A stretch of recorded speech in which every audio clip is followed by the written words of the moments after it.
Since the dawn of story, humans have feared the dark, not the darkness itself, but what might be waiting inside it. Every culture, every tongue, has whispered the same warning, that beyond the firelight, shapes move, eyes gleam, and from the silence, something ancient breathes. The ancients called them monsters, but monsters were never just beasts. They were mirrors of what we feared within ourselves: anger, hunger, jealousy, loss. Tonight, we will meet 4 of them, born from nightmare, bound by myth, feared by mortals, and even by the gods. Medusa of Greece, and the face that turned the world to stone. Fenrir of the north, the wolf who would swallow the sun. Lamia, the mother who devoured her own. And the Oni of Japan, demons born from human rage. Each was shaped by fear. Each became immortal through it. Let us begin. Where marble still sleeps beneath the Aegean sky, in the land of the Gorgons. Before she was a monster, she was beautiful. A maiden of golden hair, eyes bright as the sea.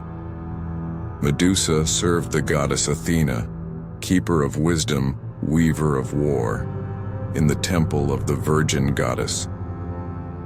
Medusa tended the sacred fires, a mortal among marble and divinity. But beauty draws more than admiration. And one day Poseidon, god of the sea, looked upon her. The myths disagree on what came next. Some say she was seduced. Others whisper she was taken by force.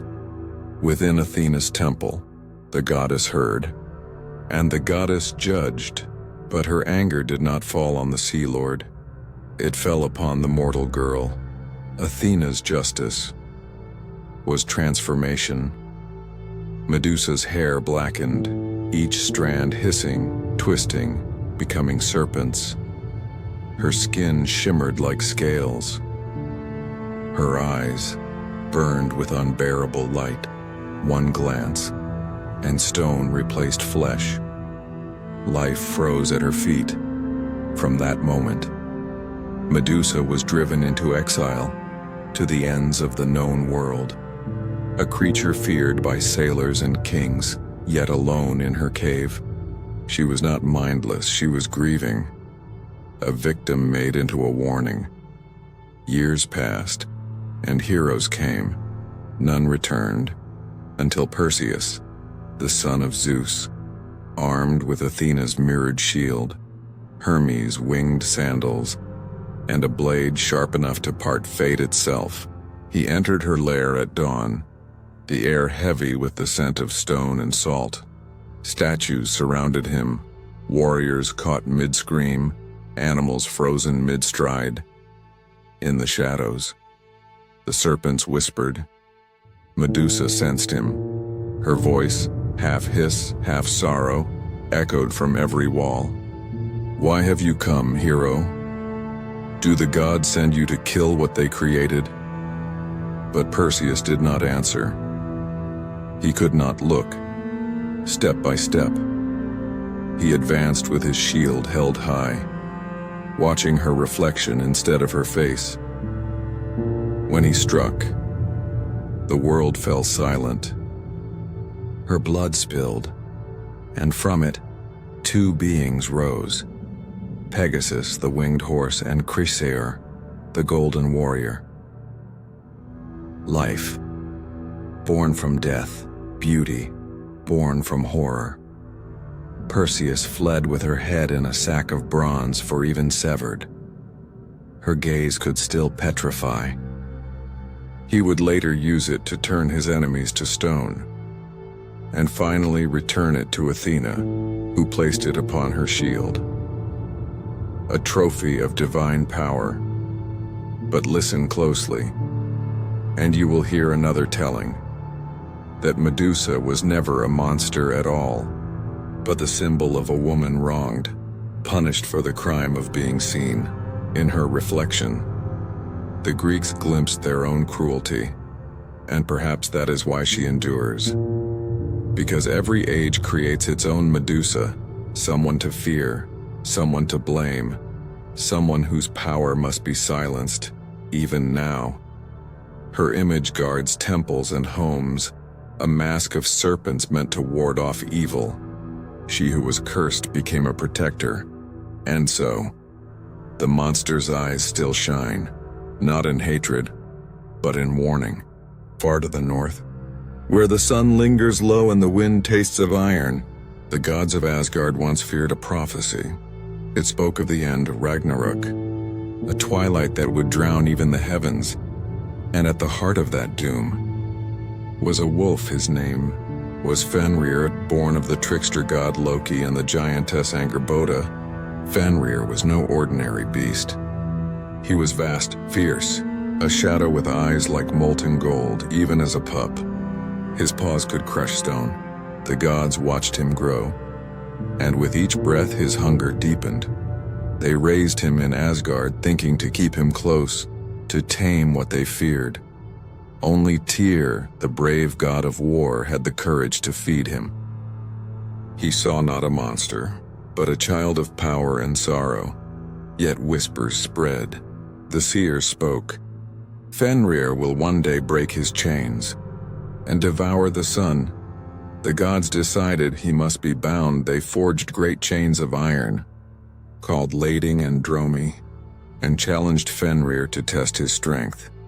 The wolf laughed, for wolves can laugh, and with a flex of his jaws, he shattered them like twigs. So the gods turned to the dwarves, the greatest craftsmen of the 9 worlds.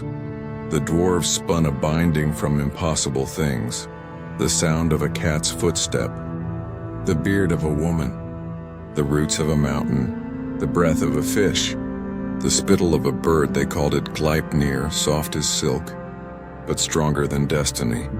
When they brought it before Fenrir, the wolf narrowed his eyes. "This seems no test," he said. "You trick me." And he demanded one god place his hand in his mouth as a pledge of good faith. Only Tyr stepped forward. The one who had fed him now stood before him as both friend and sacrifice. Fenrir allowed the silken cord to be wound around him. He strained once, twice, but the ribbon held. The earth trembled beneath his fury. Realizing the trap, he bit down, and Tyr's hand was gone. The gods fled, leaving the wolf bound upon a lonely plain, his howls shaking mountains, and there he waits. Through the ages, the chains of Gleipnir have groaned and thinned.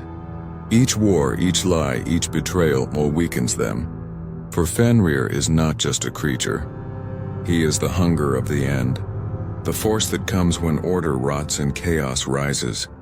When Ragnarok dawns, the wolf will break free. He will run with jaws open wide, devouring the sun, the moon, and all that shines. The gods will fall before him. Odin himself will face the beast.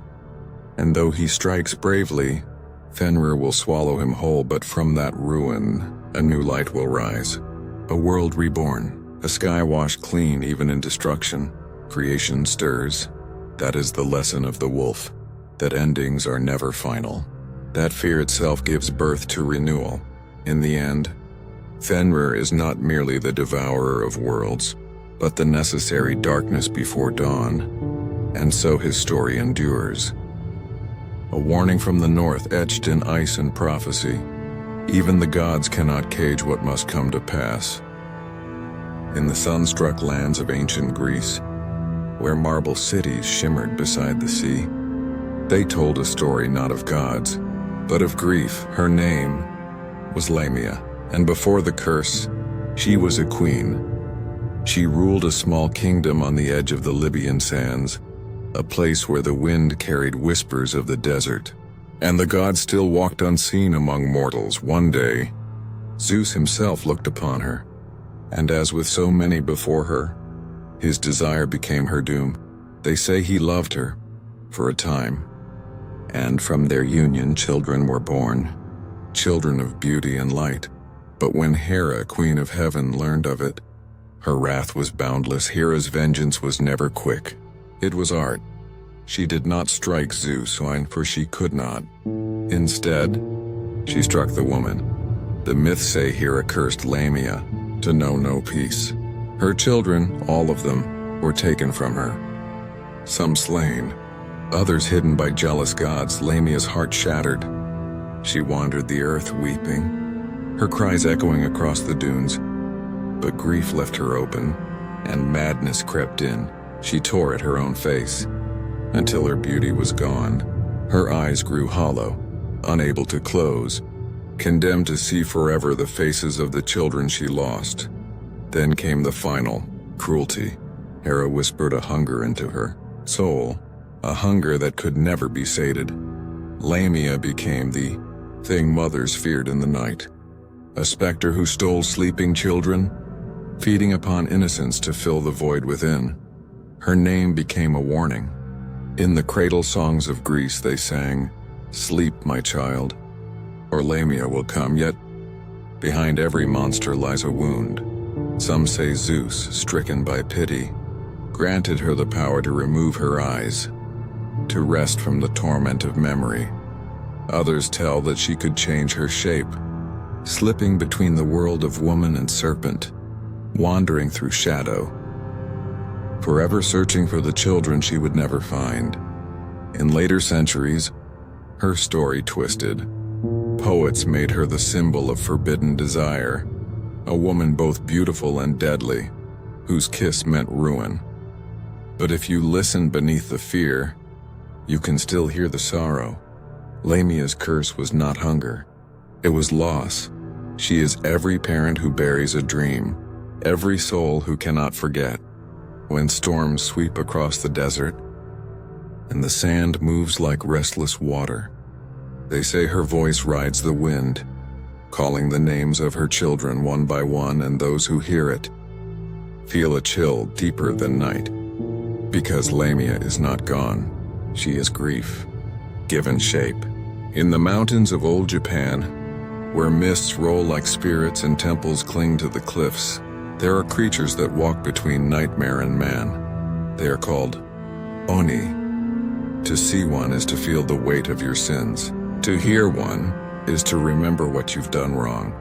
The Oni were not always demons. Once, they were human, men and women who strayed too far from the path of honor, whose anger grew hotter than justice, whose jealousy rotted into hatred, whose greed unchecked blackened their souls. When such corruption consumed them, the human form could no longer hold. Their bodies swelled and twisted, their skin flaring red or blue like burning coals. Tusks burst from their jaws, eyes glowed with fury, and from that pain, an Oni was born. They roamed the mountains carrying iron clubs called kanabo, symbols of strength beyond mortal measure. Their laughter shook the valleys. Their howls sent travelers running from the dark. In the old tales, Oni were not mindless beasts. They were enforcers of cosmic balance. They punished the wicked, but often they punished the proud. A dishonest lord might wake to find his castle in ruin. A cruel merchant might lose his fortune overnight. A liar might hear heavy footsteps behind him. And when he turned, only the wind would answer. Yet there were other Oni, darker still. These were the spirits of vengeance, souls who had died in anger, whose hatred was too great for even the underworld to contain. They crawled back into the world of the living, driven by the one emotion stronger than death itself, rage. Monks told of rituals to keep them at bay, salt scattered across doorways, prayer beads wound tight around trembling hands, drums beaten through the night, to confuse the spirits, to drown their hunger. But the Oni are not always far. In festivals across Japan, villagers still wear masks with tusks and horns, not to invite the demons, but to mock them, to remind themselves that evil can be faced, because the Oni, for all their terror, are not foreign. They are the shadow that follows each of us, the voice that whispers when anger burns too long, the reflection that grins when mercy fades. And in this way, the Oni are the most human of all monsters. For what is a demon, if not a soul that has forgotten how to forgive? Even now, in quiet mountain shrines, priests chant to calm the restless. Paper lanterns glow through the fog, guiding the lost spirits back to peace. But if you ever wander too deep into the forest and hear a faint, dragging breath behind you, do not look back, for some fires never go out and some souls never stop burning. The fire is burning low now, and the night grows still. You have walked through the caverns of myth, where gods punished beauty, where wolves devoured sons, where mothers became monsters, and where rage took the shape of demons. But listen closely. Beneath every tale of horror, there beats a human heart. Medusa was not born a curse, she was made one. Fenrir did not choose his fate, it was written by fear. Lamia did not hunt for pleasure, but for what she lost. And the Oni, they are simply us. When our hatred burns too long, monsters are mirrors. When we stare into them, we see our own reflection trembling in the dark. Every age creates its own creatures. Every fear gives them new names, yet even in terror, there is understanding. Because to tell a story of the dark is to bring light to it. The ancients knew this.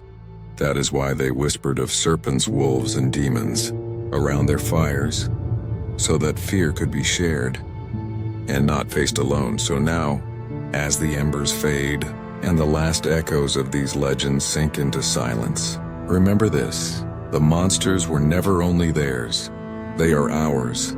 They walk beside us, in story, in dream, in shadow, and as long as we tell their names, they will never truly die.